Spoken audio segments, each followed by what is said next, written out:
사회적으로 핫한 이슈를 키워드로 알아보는 핫키워드 시간입니다. 함혜진 캐스터와 함께합니다. 어서 오세요. 안녕하세요. 네, 국민 간식으로 꼽히는 치느님, 어디서든 큰 부담 없이 즐길 수 있는 인기 메뉴지만 한 마리 시키려고 할 때마다 왜 이렇게 비싸지라는 생각이 절로 드는 요즘인데요. 알고 보니 닭고기 값이 비쌌던 이유 다 따로 있었습니다. 핫키워드에서 알아봅니다. 네, 이 뉴스 보고 뒷목 잡은 분들 많으실 것 같습니다. 저도 뒷목을 잡았는데요. 무려 12년이나 가격 담합을 했다고요. 네, 맞습니다. 마트에 가면 여러 브랜드가 있죠. 어느 게 더 쌀까 고민하며 들여다봐도 결론은 가격이 비슷해서 더 싼 닭고기를 고르는 게 쉽지 않다는 소비자의 지적이 많았는데요.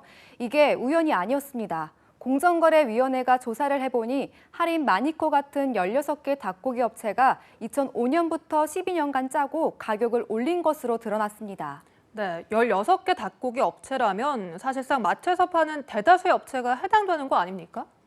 네, 맞습니다. 닭고기 시장은 대부분 하림이나 마니커 같은 대형 회사가 차지하고 있는데 마트나 시장은 물론이고요. 각종 프랜차이즈에 납품돼 치킨 재료로도 쓰입니다.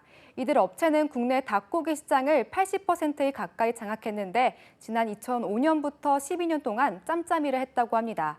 이 업체들은 지난해에도 삼계탕용 닭고기를 가격을 담합한 사실이 적발돼 250억 원의 과징금을 처분한 바는 전력이 있습니다. 네, 시청자분들은 이런 의문이 드실 것 같아요. 어떻게 이렇게 12년간 한결같이 가격 담합을 할 수가 있는 겁니까? 네, 주로 닭고기 값이 절반 이상을 차지하는 살아있는 닭의 가격을 끌어올리는 수법을 썼는데요.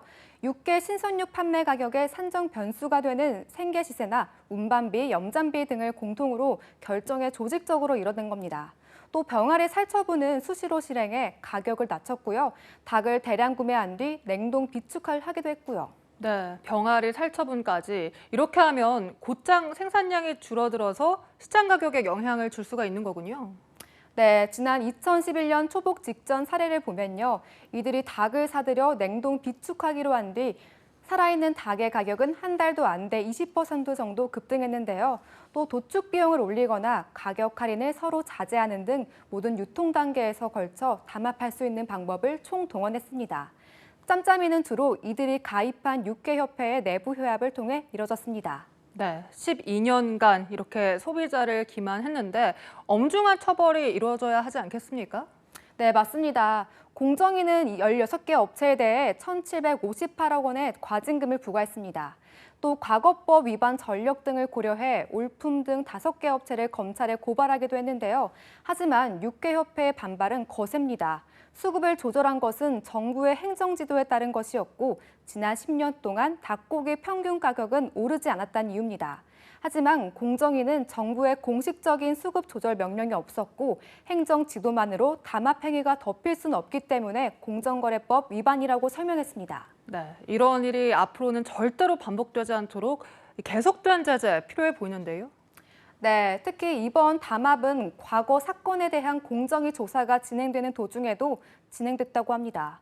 그래서 공정위는 시정 조치에도 재차 발생한 담합은 앞으로 무관용 원칙으로 강도 높게 제재할 것이라고 강조했는데요. 식품과 생필품 등 국민 생활 밀접 분야에서 물가 상승과 국민 가계 부담을 가중하는 담합을 감시해 나가겠다고 밝혔습니다.